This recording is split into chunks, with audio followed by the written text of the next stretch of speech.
जय हिंद स्टूडेंट्स, कैसे हैं आप सभी लोग। उम्मीद करता हूँ सभी बहुत ही बढ़िया होंगे। तो फटाफट मुझे जो है वो लिख कर बताओ, मेरी आवाज़ अगर आपको प्रॉपर्ली आ रही है क्या। वाई वाई लिख कर बताइए मेरी, अगर आपको प्रॉपर आवाज़ आ रही है तो वाई लिखिएगा चैट बॉक्स पे फटाफट फटाफट। मेरी आवाज़ अगर आपको प्रॉपर्ली आ रही है तो वाई लिखिए चैट बॉक्स पे।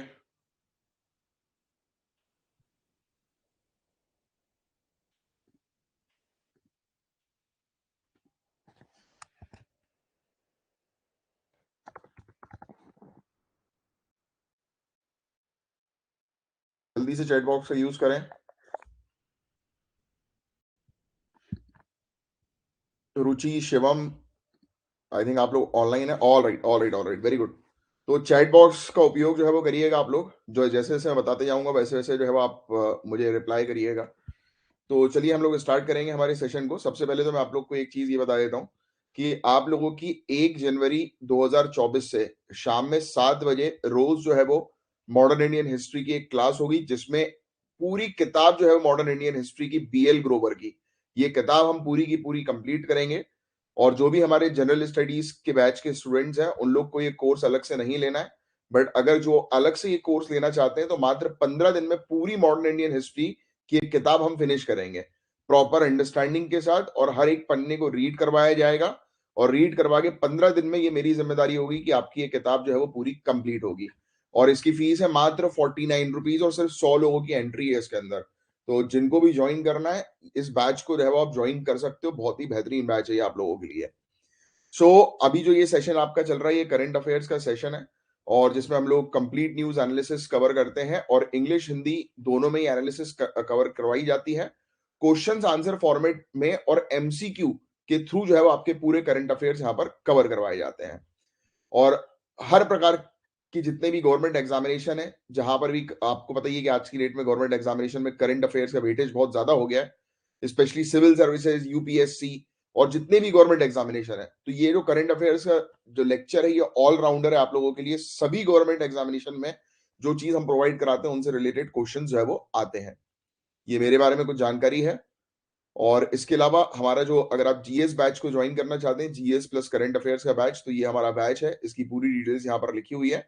और अगर आप आज ज्वाइन करते हैं या जैसे ही, यानी कि फर्स्ट डे आप जैसे ही फैसला लेते हैं ये बैच को ज्वाइन करने का, तो आपके लिए एक गिफ्ट भी है हमारी तरफ से। वो मैं आपको बाद में बताऊंगा जब आप मुझे कांटेक्ट करेंगे।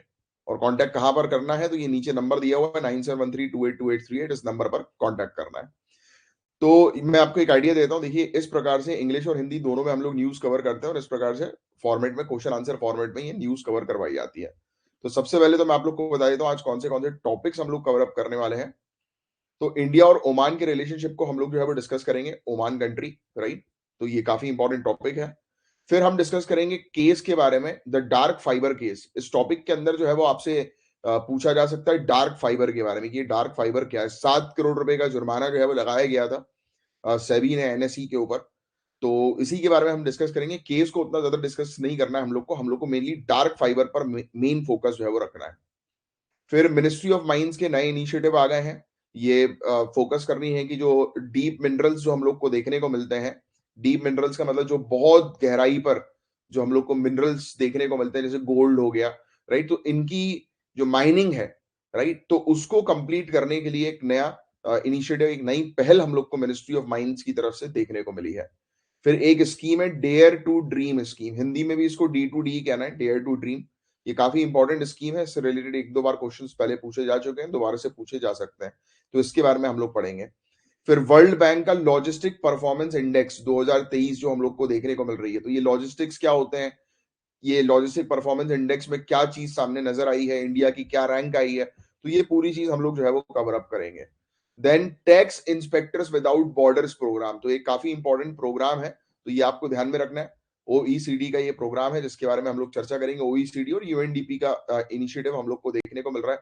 तो अब देखो, ये सब चीजें जो हिंदी मीडियम के जो स्टूडेंट्स हैं, आपको ओईसीडी यूएनडीपी ये इंग्लिश में ही ध्यान में रखना है। ये प्रोग्राम का नाम जो है टैक्स इंस्पेक्टर्स विदाउट बॉर्डर्स, तो ये प्रोग्राम का नाम है, एज इट इज ध्यान में रखना है, राइट। तो इसके बारे में हम लोग जो है वो चर्चा करेंगे। और देखो, ओला ओला के बारे में आप जानते हो, ओला कैब्स वगैरह जो चलती है ना, तो ओला की जो कंपनी है उसने एक इंडिया का खुद का आर्टिफिशियल इंटेलिजेंस, जैसे चैट जीपीटी ऐसा होता है ना, वैसे ही इन्होंने एक कृत्रिम नाम का इनिशिएटिव शुरू किया है। तो आगे चल के इसके बारे में बताऊंगा अभी आपको। और एक ब्लू ड्रैगन जो है वो भी एक नई प्रजाति जो है वो सामने नजर आई है। देखो ये बिल्कुल भी ऐसा ड्रैगन दिखता नहीं है। हाँ, पहले के समय पे हुआ करते थे ऐसे ड्रैगन्स, बट अभी एक नई प्रजाति जो है वो सामने नजर आई है, वो इस प्रकार की दिखाई देती है। इसका नाम रखा गया है ब्लू ड्रैगन। तो अभी हम इसके बारे में चर्चा करेंगे आगे चल के।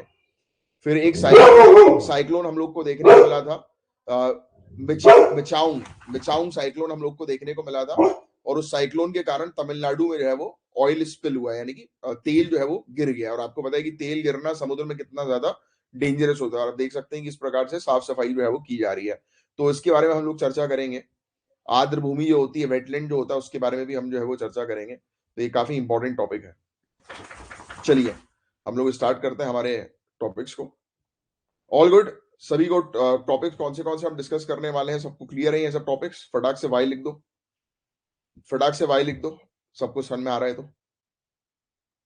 और आपके जो भी क्वेश्चंस होंगे, जैसे ही टॉपिक फिनिश होगा मैं चैट बॉक्स की तरफ देखूंगा, फिर मैं आपके क्वेश्चंस लूंगा। आपको जो भी प्रॉब्लम आ रही है किसी भी प्रकार की, आप तुरंत जो है वो लिखेंगे, राइट? और ज्यादा से ज्यादा लोगों को शेयर जरूर करेंगे। और लाइव सेशन जो है वो इसका चलता है हमारे टेलीग्राम के ग्रुप में। आज से हमने जो है वो सुबह 6 बजे, सॉरी, टेलीग्राम का जो ग्रुप है हमारा, वहां पर लिंक भेज दी जाती है और हमारी एप्लीकेशन पर लाइव क्लासेस चलती हैं। तो मैं आपको बता दूं, आज से सुबह 6 बजे से लाइव क्लासेस का इनिशिएटिव हमने शुरू किया है। और इसलिए हमारे काफी सारे स्टूडेंट्स जो है वो अभी सो रहे हैं, राइट? क्योंकि उनको शायद हैबिट नहीं है ना कि एकदम से, क्योंकि अभी 10 बजे से हमारा इनिशिएटिव शुरू होता था, अब हमने सुबह 6 बजे से शुरू कर दिया है कि भाई सुबह 6 बजे से कठोर मेहनत करना शुरू कर दो। चलो हम स्टार्ट करते हैं इंडिया और ओमान के रिलेशनशिप को। तो सबसे पहले तो ओमान कंट्री की लोकेशन आपको पता होनी चाहिए। देखो ये भारत है हमारा, और ये ओमान कंट्री हम लोग को यहाँ पर नजर आ रही है, देखने को मिल रही है। तो लोकेशन बहुत इंपॉर्टेंट होती है गाइज। और मैंने आपको हमेशा कह के रखा हुआ है कि आप लोगों को जहां पर भी आप पढ़ाई करते हो, आपको वहां पर वॉल जो है आपके स्टडी रूम की, वहां पर एक बड़ा सा वर्ल्ड मैप और एक बड़ा सा इंडिया का मैप होना ही चाहिए, राइट? तो ये चीज थोड़ी सी जो है वो ध्यान में रखिएगा कि आप जहां पर भी पढ़ते हो वहां पर आपका ये इस प्रकार के मैप जो है वो होने चाहिए। चलिए, सबसे पहली चीज तो इंडिया और ओमान के रिलेशनशिप कितने पुराने हैं। तो आपको ध्यान में रखना है कि 5,000 साल से भी ज्यादा पुराना इतिहास है भारत और ओमान का, इंडिया और ओमान का। इसमें हम लोग को मैरीटाइम ट्रेड देखने को मिलता है, यानी कि समुद्री व्यापार संबंध हम लोग को देखने को मिलता है। कल्चरल एक्सचेंजेस हो चुके हैं, सांस्कृतिक आदान प्रदान हम लोग को देखने को मिलता है। और जोग्राफिकल प्रॉक्सिमिटी तो आपको पता ही है कि इंडिया और ओमान के बीच में नजदीकी हम लोग को जो है वो देखने को मिलती है। सिर्फ एक अरेबियन सी जो है वो क्रॉस किया और ओमान हम लोग को जो है वो देखने को मिलता है कि आ जाता है, राइट? तो ये तीन चीजें आपको ध्यान में रखनी है। इस प्रकार की चीज मेंस में यूज करने के लिए इंपॉर्टेंट है। अच्छा, आपने इंडस वैली सिविलाइजेशन के बारे में पढ़ा होगा। अभी हमारी जो जनरल स्टडीज की क्लास है उसमें एंशिएंट इंडियन हिस्ट्री कवर करवाई जा रही है। तो उसमें इंडस वैली सिविलाइजेशन हम ऑलरेडी एक ब्रीफ आइडिया ले चुके हैं, उसका थोड़ा सा डिटेल में भी पढ़ना हमें बाकी है। तो क्योंकि हमारा ऑब्जेक्टिव ये होता है कि एक पर्टिकुलर टॉपिक को पहले एक ब्रीफ आइडिया लो, फिर उसके बाद उस टॉपिक को डिटेल में पढ़ो, राइट? तो देखो इंडस वैली सिविलाइजेशन जो है, उसका लिंक फॉरेन के साथ हुआ करता था, जिसमें से एक लोकेशन हम लोग को ओमान भी देखने को मिलती थी। सोचिए इतने साल पुराने हमारे रिलेशन, इंडस वाली सिविलाइजेशन के समय से हमारे रिलेशन ओमान के साथ रहे। तो इस तरीके से आपको पढ़ना है।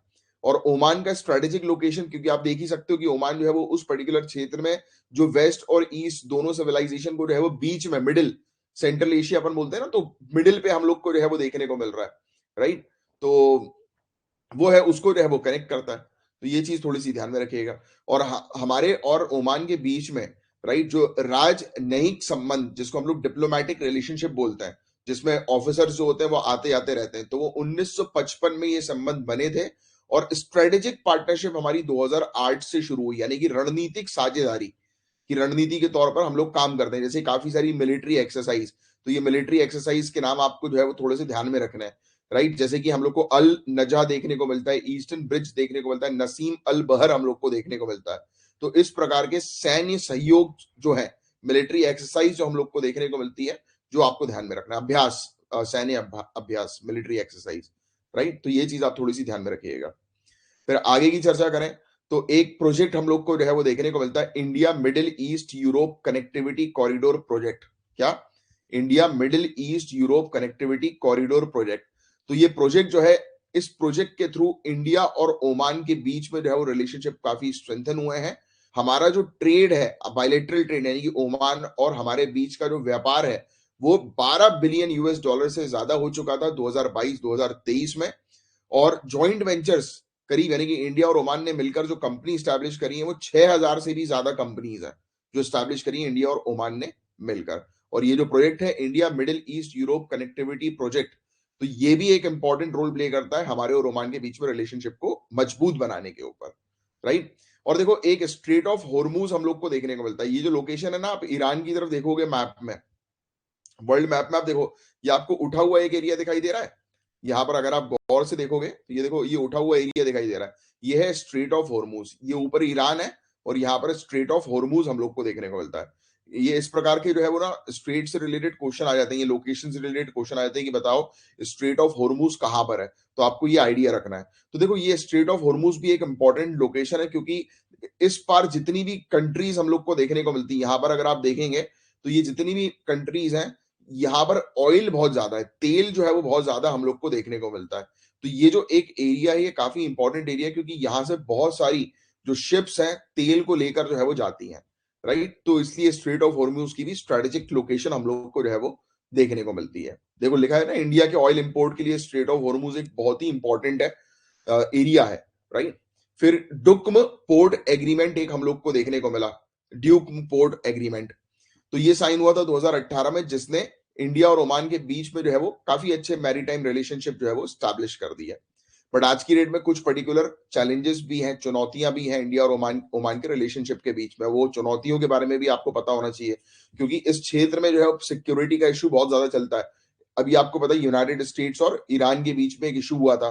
तो ऐसी चीजें जब होती है तो यहाँ पर जो है वो ब्लॉकेज क्रिएट होने लगता है, और उस ब्लॉकेज के कारण पूरे दुनिया भर में ऑयल का सप्लाई जो है वो कम हो जाता है, क्योंकि यहाँ से मेजर ऑयल जो शिप्स वगैरह जो है ना, शिप में ऑयल भर भर के जो जाता है वो मेजर तौर पर इसी क्षेत्र से होकर गुजरता है। तो ऐसे चैलेंजेस भी कई बार हम लोग को देखने को मिल जाते हैं। तो ये था पूरा ओवरऑल टॉपिक। मैं उम्मीद करता हूँ पूरी चीज आपको अच्छे से क्रिस्टल क्लियर समझ में आ गई होगी। तो फटाफट मैसेज करो क्लियर। जैसे ही क्रिस्टल क्लियर है तो आप लिख दो सी, सी करके मैसेज कर दो, सिर्फ सी डाल दो, एंटर करो, सी क्लियर, सी क्लियर। या कोई क्वेश्चन है तो क्वेश्चन पूछ लो, see clear. All right, very good very good. ऐसे ही बस आपको जो है वो साथ ही साथ जो है वो चलते रहना है। और पता नहीं क्यों स्टूडेंट्स ने आज कनेक्ट नहीं किया मॉर्निंग में, but I appreciate Shivam, very good. From the first day onwards आप बिल्कुल सीरियस हो अपनी तैयारी के लिए, वेरी गुड। नेक्स्ट टॉपिक की तरफ हम आगे बढ़ रहे हैं, द डार्क फाइबर केस। तो सबसे पहली चीज और इंपॉर्टेंट चीज, ये डार्क फाइबर है क्या? तो आपने ऑप्टिकल फाइबर नाम सुना है? ऑप्टिकल फाइबर देखा होगा, इंटरनेट कनेक्टिविटी आज की डेट में ऑप्टिकल फाइबर्स के थ्रू होती है। घर पे जो ब्रॉडबैंड लगाए जाते हैं, जो तार बिछती है ना, तार जो लाइन डलती है, राइट, ब्रॉडबैंड की, तो उस वो तार जो होती है वो ऑप्टिकल फाइबर होती है। अब क्या होता है, इस ऑप्टिकल फाइबर को हम अगर काट के देखें तो इसके अंदर आप देखोगे कि हजारों की मात्रा में छोटे छोटे ऐसे तार नजर आते हैं। ये क्या है? नेटवर्क्स है। ये ये मान के चलो एक तार एक नेटवर्क को कनेक्ट कर रहा है। क्या? रिपीट करता हूं, एक तार एक नेटवर्क को कनेक्ट कर रहा है, और ऐसे हजारों तार जो है वो इस मोटे तार के अंदर हम लोग को देखने को मिलता है। यानी कि आप ये मान के चलो ये मोटा तार है, उसके अंदर और हजारों तार है। इसमें क्या होता है, अब हजार में से मैं मान लेता हूं कि 200 तार का उपयोग हो रहा है, 300 तार का उपयोग हो रहा है, 400 तार का उपयोग हो रहा है अंदर, जो उसके अंदर है। तो हजार में से अब देखो 400 तार 500 तार की जगह हम 400 पॉइंट 500 पॉइंट बोलेंगे समझने के लिए, ठीक है? कि एक तार के अंदर कितने हजार पॉइंट है, उस हजार पॉइंट में। और ये पॉइंट का काम क्या होता है? नेटवर्क एस्टैब्लिश करना, यानी कि डेटा जो है वो एक जगह से दूसरी जगह पहुंचाना। यानी कि एक तार का ऑब्जेक्टिव होगा डेटा एक लोकेशन से दूसरी लोकेशन पहुंचाना, दूसरे का होगा दूसरी लोकेशन पहुंचाना, तीसरे का होगा तीसरी लोकेशन पहुंचाना, राइट। तो अलग अलग है, यानी कि ये सिक्योर्ड नेटवर्क प्रोवाइड करा रहा है, सिक्योर्ड नेटवर्क प्रोवाइड करा रहा है। अब जरूरी थोड़ी ना कि इसके अंदर जो हजार तार है या हजार पॉइंट है तो वो पूरे के पूरे हजार पॉइंट का उपयोग हो रहा हो। 500 पॉइंट का उपयोग हो रहा हो, 500 का नहीं हो रहा हो, 700 का हो रहा हो, 300 का नहीं हो रहा हो, 800 का हो रहा हो, 200 का नहीं हो रहा हो, है ना? ये बात समझ रहे हो? तो जिन पॉइंट्स का, जिन नेटवर्क पॉइंट्स का उपयोग नहीं होता है उनको डार्क फाइबर कहते हैं। क्या कहते हैं? उनको डार्क फाइबर कहते हैं। अब कंपनीज कई बार जो है वो क्या करती हैं, इन्हीं डार्क फाइबर की मदद से स्पाई करने का काम करती है, यानी कि चुपचाप, यानी कि ये शो करती है कि हमारे यहाँ पर ये नेटवर्क जो है वो शो नहीं हो रहा है, मतलब ये शो ये कर देते हैं कि ये नेटवर्क उपयोग में नहीं है, बट एक्चुअल में वो उपयोग में किया जाता है। आपने ये सुना, डार्क वेब सुना होगा आपने, डीप वेब, डार्क वेब, इस प्रकार की चीजें सुनी होंगी कि इंटरनेट का एक ऐसा एरिया हम लोग को जो है वो देखने को मिलता है जो क्रिमिनल से, क्राइम से भरा हुआ रहता है। तो इसी प्रकार के नेटवर्क का उपयोग जो है वो किया जाता है डार्क वेब के लिए या फिर डीप वेब के लिए, राइट? जितनी भी क्रिमिनल एक्टिविटीज होती हैं या फिर किसी को अपना प्राइवेट नेटवर्क जो है वो स्टैब्लिश करना हो बिना गवर्नमेंट को बताए, मतलब देखिए आप, ये सब चीजें जो होती हैं वो टेलीकॉम कंपनीज कर देती हैं इन डार्क फाइबर के थ्रू। तो ऐसा ही एक केस जो है वो सेबी ने ठोका था एनएसई के ऊपर कि एनएसई जो है वो डार्क फाइबर का उपयोग कर रहा है स्टॉक एक्सचेंज में, पहले से ही कुछ लोगों को जो है वो बेनिफिट जो है वो प्रोवाइड करा रहा है डार्क फाइबर के थ्रू। बट हालांकि इस चीज की पुष्टि जो है वो हुई नहीं, और पुष्टि नहीं होने के कारण जो सेबी ने 7 करोड़ रुपए का फाइन जो है वो एनएसई के ऊपर ठोका था, उन्होंने जो है वो क्या किया, अभी एसएटी यानी कि एक सिक्योरिटी एपेलेट ट्राइब्यूनल बनाई गई थी, यानी कि कोर्ट है, आप ये मान के चलो कि एक कोर्ट है जहां पर कार्रवाई जो है वो हुई। तो उस कार्रवाई ने के थ्रू ये चीज सामने आई कि नहीं भाई, जो सेबी ने एनएसई के ऊपर जो 7 करोड़ का फाइन ठोका था, उन्होंने वो फाइन रद्द कर दिया, हटा दिया, ये बोलते हुए कि कोई पुख्ता सबूत, एविडेंसेस जो है वो मिले नहीं है डार्क फाइबर से रिलेटेड कि एनएसई उसका उपयोग कर रही है स्टॉक की धांधलेबाजी में, राइट? तो ये चीज हमें देखने को मिल रही है। तो आपको समझ में आ गया ना कि डार्क फाइबर जो है वो होता क्या है, जो मैंने भी आपको समझाया। तो ये कुछ नहीं है, ये ऑप्टिक केबल फाइबर है जिनका उपयोग नहीं हो रहा है। क्या? ऐसी ऑप्टिक केबल फाइबर जिनका उपयोग नहीं हो रहा है, तो वो जो होती है वो डार्क फाइबर हम लोग को देखने को मिलती है। और डार्क फाइबर जो है वो इनएक्टिव क्यों है, राइट? क्योंकि वो एक्टिवली उसका उपयोग जो है वो नहीं हो रहा है, राइट? तो ये चीज, उसमें कोई लाइट वगैरह नहीं जलती है, बट क्या होता है कि कई बार शो किया जाता है कि ऑप्टिक फाइबर्स का उपयोग नहीं हो रहा है, वो डार्क फाइबर है, बट उनका उपयोग जो है वो उल्टी सीधी गलत एक्टिविटीज में किया जाता है, चुपचाप जो है वो नेटवर्क ट्रांसमिशन के लिए उनका उपयोग किया जाता है बिना किसी को बताए। तो इसका उपयोग प्राइवेट नेटवर्किंग के लिए किया जाता है, इंटरनेट एक्सेस के लिए, इंटरनेट इंफ्रास्ट्रक्चर नेटवर्किंग के लिए, राइट? और देखो, टिपिकली टेलीकॉम या फिर नेटवर्क कम्युनिकेशन कंपनीज के पास इनका एक्सेस होता है। तो ये चीज हमें देखने को रही है। अब देखिए, आपके सामने एक क्वेश्चन है, मुझे फटाक से इस क्वेश्चन का आंसर लिखकर बताएं, और उससे पहले बताएं कि आपको क्लियर हो गया ये वाला टॉपिक। क्लियर? सी क्लियर? पूरी चीज समझ में आई डार्क फाइबर के बारे में? कोई ऐसी चीज तो नहीं है जो छूट गई हो? और समझ में आ गई है तो फटाक से इस क्वेश्चन का आंसर लिखकर बताएं। आपके सामने एक क्वेश्चन है, फटाक से क्वेश्चन को पढ़िए और इसका आंसर बताइए। प्राथमिक विशेषता क्या है जो गहरे रंग, अब ये देखो, के फाइबर, डार्क फाइबर, ब्रैकेट में डार्क फाइबर को प्रकाशित फाइबर से अलग करता है? यानी कि कौन सी ऐसी चीज है जो लिट फाइबर को डार्क फाइबर से अलग करती है?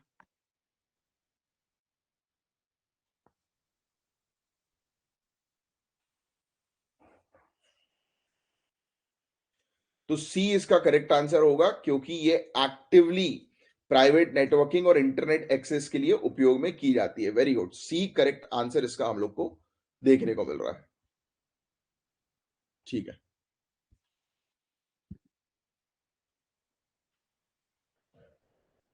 मिनिस्ट्री ऑफ माइंस के बारे में हम लोग जो है वो चर्चा करें गाइस।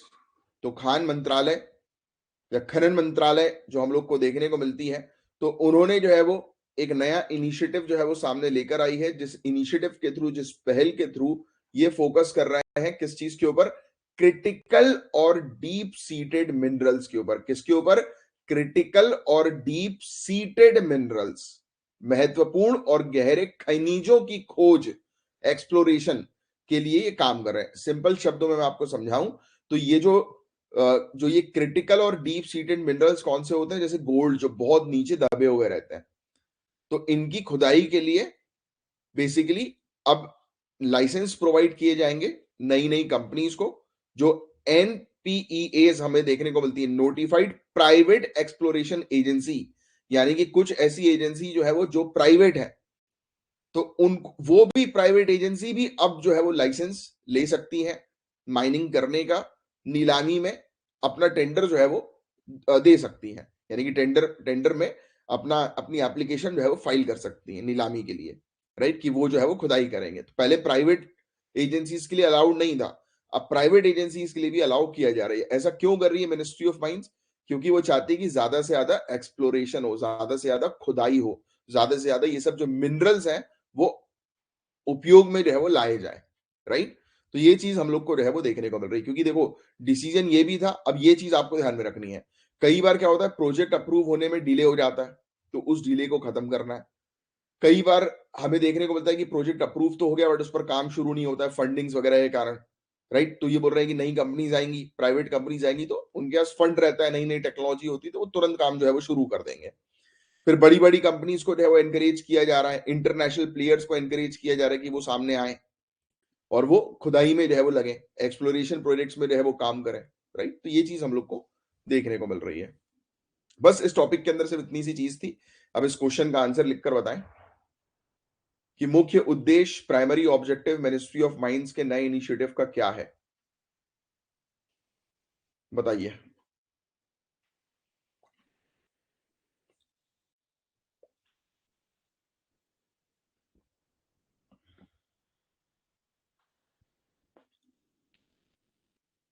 बताइए फटाफट, इसका क्या होगा करेक्ट आंसर?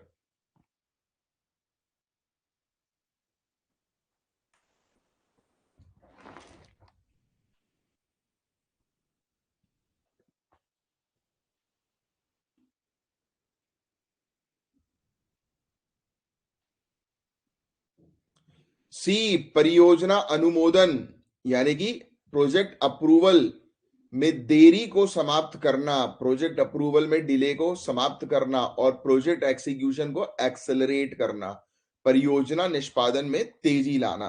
तो यह है सी इसका करेक्ट आंसर।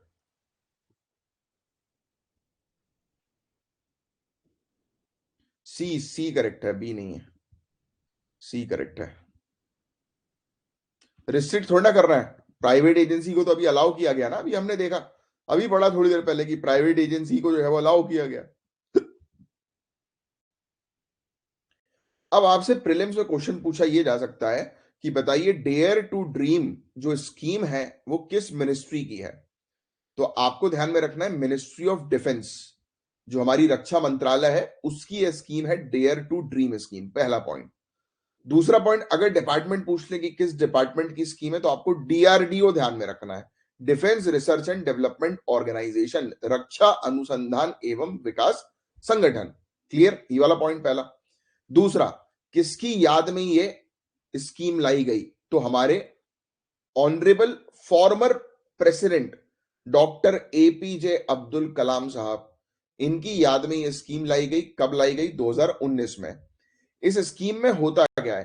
तो देखो, जितने भी स्टार्टअप्स होते हैं, नए नए इनोवेटर्स हम लोग को देखने को मिलते हैं, जो ऑन्टरप्रेन्योर्स होते हैं, राइट, और जो भी जिनकी उम्र 18 साल या उससे ऊपर की है, उनके लिए कॉन्टेस्ट है, यानी कि एक प्रतियोगिता हम लोग को देखने को मिलती है, जिसमें मेन ऑब्जेक्टिव ये होता है कि नई नई इनोवेटिव चीजें सामने रखी जाए जो हमारे डिफेंस और एरोस्पेस कैपेबिलिटी को बढ़ाएं।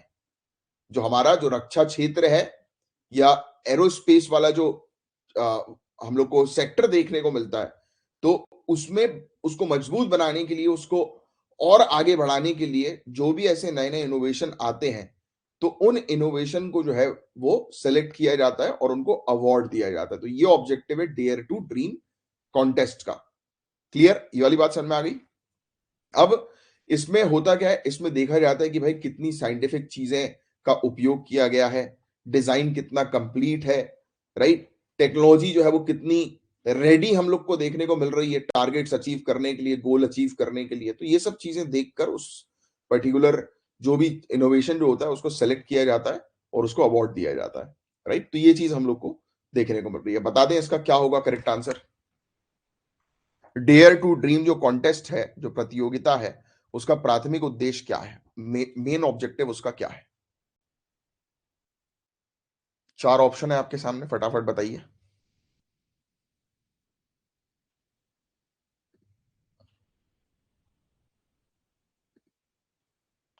ट्राई करिए बताने का। बी इसका करेक्ट आंसर होगा। कि इनकरेज करना इनोवेशन को और क्रिएटिविटी को टेक्नोलॉजिकल चैलेंजेस एड्रेस करने के लिए, तकनीकी चुनौतियों से निपटने के लिए नवाचार और रचनात्मकता को प्रोत्साहित करना। तो बी इसका होगा करेक्ट आंसर। ठीक है, बात समझ में आ रही है पूरी? वर्ल्ड बैंक की लॉजिस्टिक्स परफॉर्मेंस इंडेक्स 2023 हम लोग को देखने को मिल रही है। तो सबसे पहली चीज तो ये लॉजिस्टिक्स होता क्या है, इसके बारे में आपको पता होना चाहिए, तभी जाकर तो ये समझ में आएगा कि ये जो सूची जो हम लोग को, सूचकांक जो हम लोग को देखने को मिल रहा है, इंडेक्स जो हम लोग को देखने को मिल रहा है, जो सामने आया है, तो वो क्या है, किसके ऊपर बेस्ड है? तो वो लॉजिस्टिक्स के ऊपर बेस्ड है। तो लॉजिस्टिक्स क्या होता है? तो लॉजिस्टिक्स का मतलब जितने भी सामान, जैसे आप ये फोटो में देख सकते हो कि यहां पर शिप जो है वो सामान लाद कर ले जा रही है, यानी कि वाटरवेज। प्लेन से सामान एक जगह से दूसरी जगह ले जाया जाता है, ट्रकों से सामान एक जगह से दूसरी जगह ले जाया जाता है, ट्रेन से सामान एक जगह से दूसरी जगह ले जाया जाता है। मतलब लॉजिस्टिक का मतलब डिफरेंट मोड ट्रांसपोर्टेशन के जिसमें सामान लाद कर ले जाया जाता है। तो लॉजिस्टिक सेक्टर मतलब कि ये वाला क्षेत्र हम लोग को देखने को मिलता है जहां पर माल जो होता है, यानी कि सामान जो होता है, वो एक लोकेशन से दूसरी लोकेशन तक पहुंचाया जाता है अलग अलग मोड ऑफ ट्रांसपोर्टेशन के थ्रू। यहां तक बात समझ में आई कि लॉजिस्टिक्स क्या होता है? सिंपल सी चीज कि सामान को एक जगह से दूसरी जगह लेकर जाना। अब आगे की हम जो है वो चर्चा करें तो एक रिपोर्ट सामने आती है एनसीएईआर और डीपीआईआईटी की, जिसमें जो है वो बोला गया है इस रिपोर्ट के थ्रू कि इंडिया के अंदर 2021-22 में जो लॉजिस्टिक कॉस्ट जो हमें देखने को मिली थी, यानी कि जो लागत देखने को मिली थी, यानी कि सामान को एक जगह से दूसरी जगह ले जाने की जो लागत जो थी, उसमें गिरावट आई है। राइट? कंपैरेटिव 2011 और 12 के कंपैरिजन में 2011 और 12 में जहां पर 8.7% हमारी जीडीपी का लगता था, वो 7.8% लग रहा है 2021-22 में। और जो 11-12 में जो 9.9% हुआ करता था, वो 8.9% हम लोग को जो है वो देखने को मिल रहा है। यानी कि कुल मिलाकर ये मान के चलो कि करीब 1-1.5%, 1 से 1.5% की गिरावट हम लोग को जो है वो देखने को मिली। मोटे मोटे तौर पर 1% भी लिख दो तो भी ठीक ही है। 1-1.25% की गिरावट जीडीपी में, लॉजिस्टिक सेक्टर में। तो ये क्या अच्छी बात है या बुरी बात है? मुझे बताएं आप कमेंट बॉक्स में लिखकर। अच्छी बात है तो यस लिखें, बुरी बात है तो नो लिखें। अच्छी बात है कि बुरी बात है कि लॉजिस्टिक सेक्टर में की लागत में गिरावट आई है? अच्छी बात है कि बुरी बात है? दिमाग चलाएं थोड़ा। अच्छी बात है तो यस लिखें, बुरी बात है तो नो लिखें। बताएं जल्दी, फटाफट फटाफट, देरी ना करें। गाइस ये अच्छी बात है, अच्छी बात है, ये बुरी बात नहीं है। अगर हमारे माल जो है एक जगह से दूसरी जगह जा रहा है, उसकी कॉस्ट में गिरावट आएगी, तो ट्रांसपोर्टेशन की कॉस्ट में गिरावट आना अच्छा है ना भाई। कंज्यूमर जो है, यानी कि जो लोग, उपभोक्ता जो है, उनको सस्ते में सामान मिलेगा। इसको इस तरीके से समझो आप, आपने ऑनलाइन एक सामान ऑर्डर किया, ठीक है? आपने जैसे फॉर एग्जांपल 100 रुपए का एक सामान ऑर्डर किया, वो आपके घर तक पहुंचने में उसको लग रहा है 20 रुपए, 20 रुपए ज्यादा। और आपने अगले दिन सामान ऑर्डर किया तो अगले दिन लग रहा है 15 रुपए, यानी कि 5 रुपए कम। तो इसमें फायदा किसका है? कंज्यूमर का है ना, उपभोक्ता का है। तो अच्छी बात तो है कि हम आज की रेट में अच्छा अचीव कर पा रहे हैं, लॉजिस्टिक सेक्टर को सस्ता बना रहे हैं। अब जैसे रोड की बात करें, आप देखो, आप आगे चल के अधिकारी बनने वाले हो, तो ये सब चीजें आपके दिमाग में चलनी चाहिए। अगर रोड अच्छा होगा तो सामान आसानी से एक जगह दूसरी दूसरी जगह पहुंच जाएगा कि नहीं पहुंच जाएगा? अगर रोड अच्छा होगा तो सामान एक जगह से दूसरी जगह पहुंचेगा इजिली। तो और तेज, उसमें पेट्रोल की खपत, डीजल की खपत जो है वो कम लगेगी। मतलब क्या हो रहा है? लागत जो है वो लॉजिस्टिक की कम लग रही है। तो लागत जब लॉजिस्टिक की कम लगेगी तो ये फायदेमंद होता है किसी भी देश के लिए, राइट?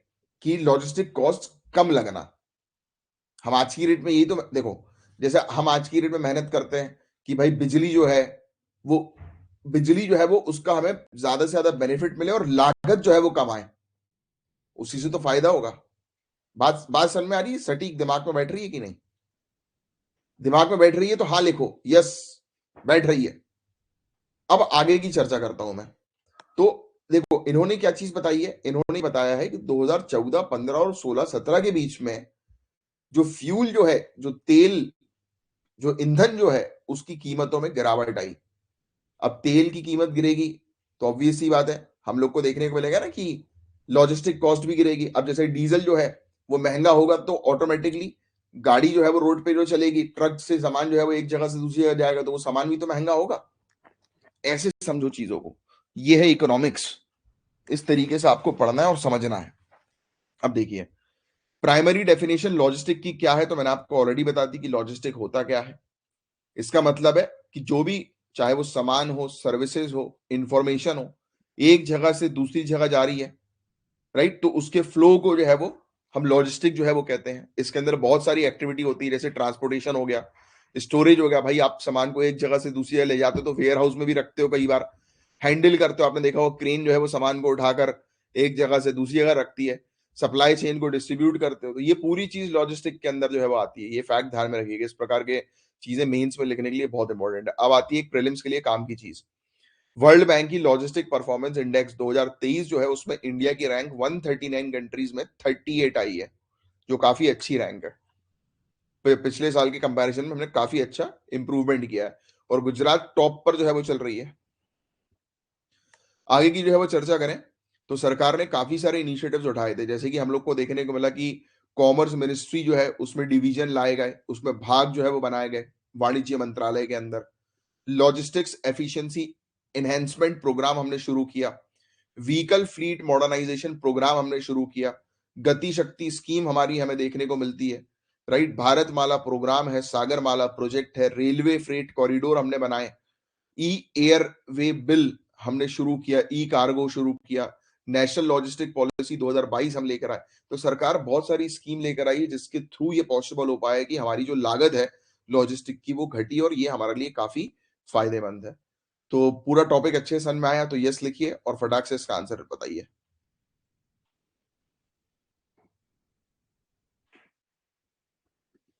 और रविंद्र जी क्या हालचाल? अब से रोज सुबह 6 बजे की आदत डाल लो। मॉर्निंग 6 AM को आपको लाइव जो है वो अब ये मिलेगा, करेंट अफेयर्स का डोज। और 10 बजे जो है वो आपको जनरल स्टडीज का डोज मिलेगा।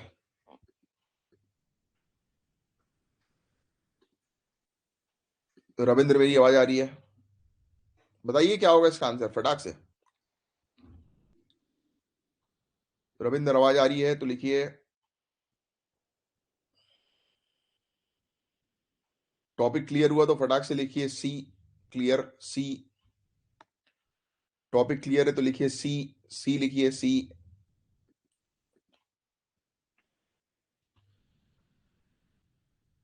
अब देखो इसका करेक्ट आंसर भी होगा सी, क्योंकि आपको ऑलरेडी पता है कि अगर हम लोग को जो है वो डिक्लाइन देखने को मिलेगा, भाई पहले जीडीपी पर ज्यादा लागत लग रही थी लॉजिस्टिक की, मतलब लॉजिस्टिक सेक्टर जो है वो काफी तेजी से ग्रो कर रहा है, राइट। बात समझ में आई कि नहीं आई, जल्दी से बताओ, सी लिखो। समझ में आई है तो आगे बढ़ो दूसरे टॉपिक पे।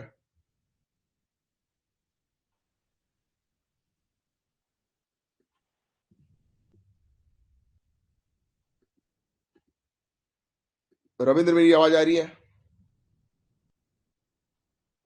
शिवम टॉपिक समझ में आया तो सी लिखो। सो तो नहीं गए सबके सब?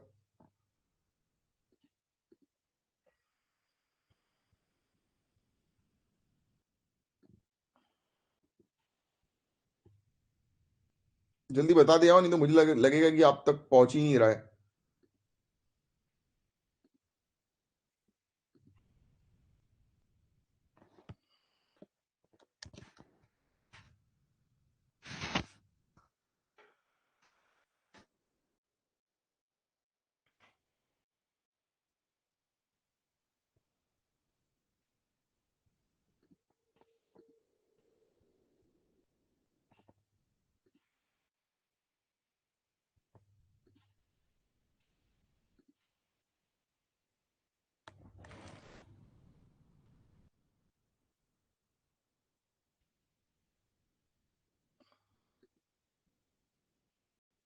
क्या हो गया ये, वो हो गया क्या?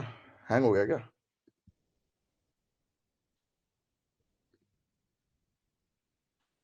आवाज क्यों नहीं आ रही है? रिप्लाई नहीं आ रहा स्टूडेंट्स का? ऑनलाइन दिख तो रहा है।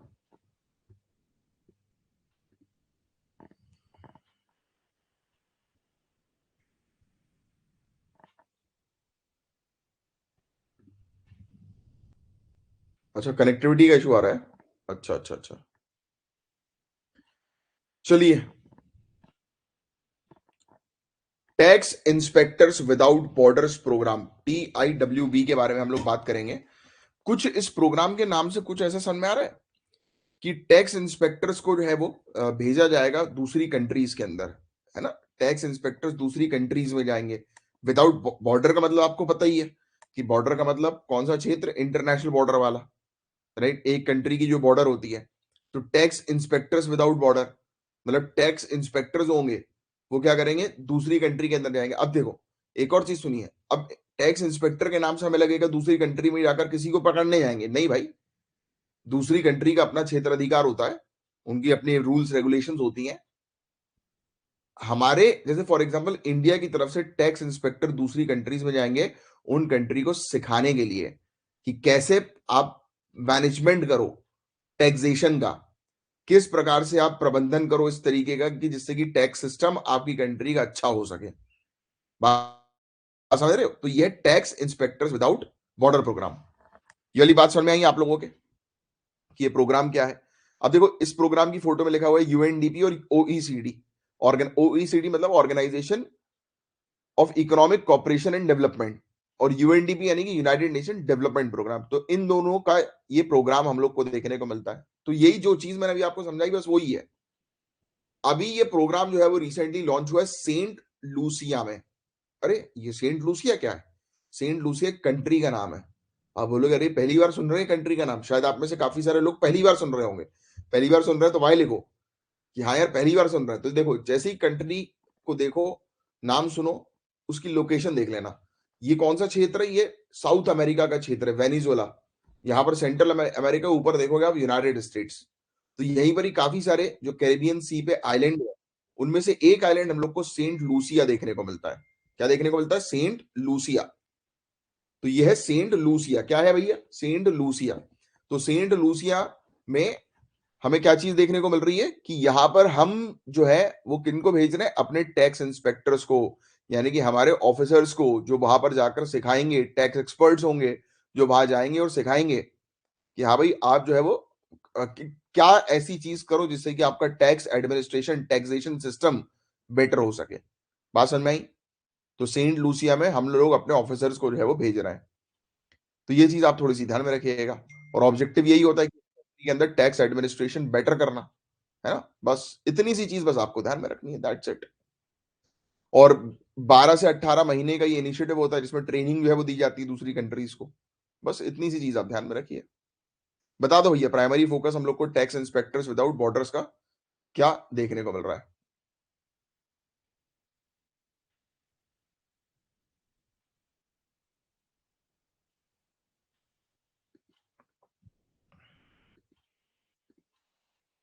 पूरी बातें समझ में आ रही है तो सी लिख दें। पूरी बातें समझ में आ रही है तो सी लिखिए, सी।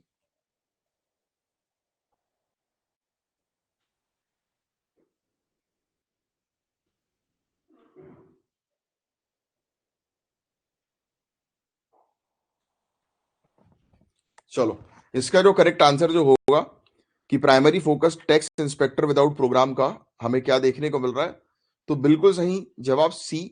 इफेक्टिव यूज करना ऑटोमेटिक एक्सचेंज ऑफ इंफॉर्मेशन का कॉमन रिपोर्टिंग स्टैंडर्ड फ्रेमवर्क के थ्रू, है ना। तो यही चीज हम लोग को जो है वो देखने को मिलती है। ना इसका वाइल्ड लाइफ से रिलेटेड है, ना डिजिटल इंफ्रास्ट्रक्चर से रिलेटेड है, इंपोर्ट एक्सपोर्ट से रिलेटेड। किस चीज से रिलेटेड है कि एक कॉमन रिपोर्टिंग स्टैंडर्ड फ्रेमवर्क तैयार करवाना कि जिससे कि टैक्स सिस्टम बेटर हो सके। Very good. ओला कंपनी का नाम तो आप लोगों ने सुना होगा। ओला कंपनी, तो ओला की जैसे कैब चलती हैं, ओला तो आजकल वो भी इलेक्ट्रिक व्हीकल भी लेकर आ गई है। ऐसे ऐसा ही ओला ने एक और चीज शुरू करी है, made for India large language model. क्या शुरू किया है? Made for India large language model, जो कि जिसको नाम दिया गया है कृत्रिम कृत्रिम नाम दिया गया है।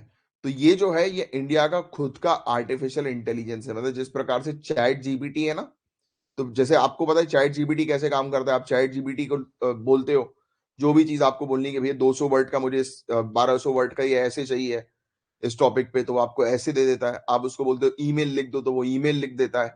तो ऐसे ही इंडियन लैंग्वेज में टोटल 10 इंडियन लैंग्वेजेस में आज की डेट में कृत्रिम जो है वो ऑपरेट कर रहा है ओला का। तो ये फैक्ट ध्यान में रखना, ठीक है। तो ये इंपॉर्टेंट है और ये बिल्कुल अलग कंपनी के तौर पर काम करेगा। ये बिल्कुल भी अपनी इलेक्ट्रिक व्हीकल और ओला की जो इनकी मोबिलिटी है ना, ओला कैब्स वगैरह, उसके साथ बिल्कुल भी एसोसिएटेड नहीं है, अलग से काम करेगा। एम ऑब्जेक्टिव यही है कि इंडिया के अंदर आपको ऑलरेडी पता है कि कितनी हम लोग को भारी मात्रा में जो है वो अलग अलग भाषाएं जो है वो देखने को मिलती हैं। तो उन भाषाओं को ध्यान में रखते हुए एक लार्ज लैंग्वेज मॉडल जो है वो क्रिएट किया गया है कि लोग आर्टिफिशियल इंटेलिजेंस अपनी खुद की भाषा में जो है वो यूज कर सकें। बहुत ही बढ़िया इनिशिएटिव है। तो देख लीजिए आप किस प्रकार से ओला की दूसरे बिजनेस जो है उससे अलग करता है कृत्रिम ओला को। तो देखो ये जो है वो इंडिपेंडेंटली जो है वो काम करेगा, राइट। इंडिपेंडेंटली काम करेगा, सपोर्ट करेगा 10 इंडियन लैंग्वेज को। तो ये वाला टॉपिक समझ में आया? टॉपिक समझ में आया तो सी लिखिए।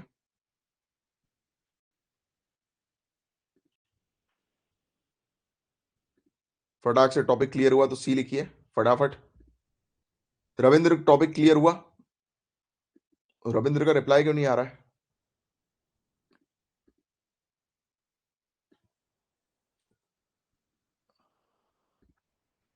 अब बात करेंगे ब्लू ड्रैगन के बारे में। अब देखो ये जो फोटो दिखाई दे रही है ये एक्चुअल में ब्लू ड्रैगन की है, जो बहुत साल पहले हुआ करता था। बट अभी इस प्रकार का ड्रैगन नहीं मिला है। ये इस प्रकार का ड्रैगन जो है उसकी खोज हुई है, राइट, इस प्रजाति की। तो ये ब्लू ड्रैगन इसको जो है वो नाम दिया गया है, राइट। तो रिसेंटली जो है वो एक मोसेस और जापान के अंदर डिस्कवर हुआ है जिसको नाम दिया गया ब्लू ड्रैगन। ये न्यूली डिस्कवर्ड मोसासौर हम लोग को देखने को मिल रहा है जापान के अंदर, याद रखिएगा, जिसका नाम रखा गया है वाकायामा सोर्यू। और इसको ब्लू ड्रैगन कह रहे हैं क्योंकि इसका यूनिक फीचर है। और जापान की अगर हम बात करें तो जापान की जो संस्कृति है, राइट, तो उससे एसोसिएटेड इसको जो है वो जोड़ा जाता है। अब देखो जापान हुआ, चाइना हुआ, ये लोग ड्रैगन्स के लिए जाने जाते हैं, ये सब कंट्रीज। तो वाकायामा सोर्यू ये 72 मिलियन साल पहले हुआ करता था। और इसका साइज जो हुआ करता था वो बिल्कुल बहुत बड़ी जो व्हाइट शार्क होती थी उसके जैसा हुआ करता था। और इसमें आपको जो है वो देखने को मिलेगा कि काफी सारे फ्लिपर जो है वो उसकी पीठ पर होते थे। और जैसे कि आपको शार्क में वो नहीं दिखाई देता एक फिन, भाई शार्क, अपन जब भी शार्क का नाम सुनते तो अपन को दिखाई देता है कि पानी के ऊपर से एक वो कोन जो है वो निकला हुआ है। वही आता है ना दिमाग में, जब भी शार्क दिमाग में आता है तो वही चीज निकल के आती है कि भाई पीठ में उसकी वो कोन लगा रहता है जिसको अपन बोलते हैं डोर्सल फिन। तो वैसे ही इसके इसमें भी फिन लगा रहता है। अब ये साइंटिस्ट रिसर्चर का कहना ये होता है कि ये सब जो फिन है और इसके जो फीचर्स हैं ये उसको मदद करते हैं पानी के अंदर तेजी से जो है वो मूव करने में, इस ड्रैगन को, ब्लू ड्रैगन को। ठीक है, तो ये चीज हम लोग को जो है वो देखने को मिल रही है। बाकी कुछ खास नहीं है इसके अंदर। ये डायरेक्ट आपसे पूछेंगे अभी ब्लू ड्रैगन रिसेंटली न्यूज में था या फिर वाकायामा सोरियो भी न्यूज में था, ये क्या है? तो ये एक प्रजाति है जो जापान की हम लोग को देखने को मिल रही है। अब इसका जो करेक्ट आंसर होगा वो होगा सी। क्लियर हुआ? टॉपिक क्लियर हुआ तो सी लिखिए। रविंद्र ऑनलाइन तो दिख रहा है यार, बट रविंद्र की आवाज क्यों नहीं आ रही है? Connectivity error? कनेक्टिविटी एरर यार मेरे ख्याल से आपके साइड से होगी, क्योंकि मेरी तरफ से तो बिल्कुल क्लियर जा रहा है, क्योंकि मैं साइड बाय साइड देख भी रहा हूं। तो मेरे साइड से वीडियो तो बिल्कुल सही चल रहा है।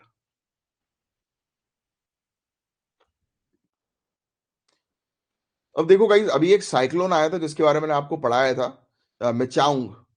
तो इस साइक्लोन के कारण, इस भवंडर के कारण तमिलनाडु में तेल जो है वो गिर गया। तमिलनाडु के वहीं पर ही कोस्ट पर ही हम लोग को एक चेन्नई पेट्रोलियम कॉर्पोरेशन लिमिटेड देखने को मिलता है जहां से ये तेल गिरा। और आपको पता है कि तेल समुद्र में गिरना कितना डेंजरस होता है, क्योंकि आपको पता है कि पानी में अगर आप तेल डाल दोगे तो तेल की परत जो है वो बन जाती है। और तेल की परत बनना मतलब कि प्रजातियों के लिए नुकसानदायक स्थिति होना, क्योंकि नीचे समुद्र के नीचे जो प्रजाति है उनको डिजॉल्व ऑक्सीजन की आवश्यकता होती है। और ये मैंने आपको एनवायरमेंट में पढ़ाया हुआ है। हमने जनरल स्टडीज के अंदर ईवीएस को कवर किया था, जिसमें हमने कवर किया था कि डिजॉल्व ऑक्सीजन जो होता है वो एटमॉस्फेयर से आता है, हवा से जो है वो आता है। राइट? हवा से जो है वो नीचे ऑक्सीजन जो है वो पानी के अंदर जाता है। तो अगर तेल की परत हो जाएगी तो ऑक्सीजन रुक जाएगा, सनलाइट जो है वो डिस्टर्ब होगी, राइट? और उस तेल को इनटेक कर काफ़ी सारी प्रजातियाँ मर जाएँगी, है ना?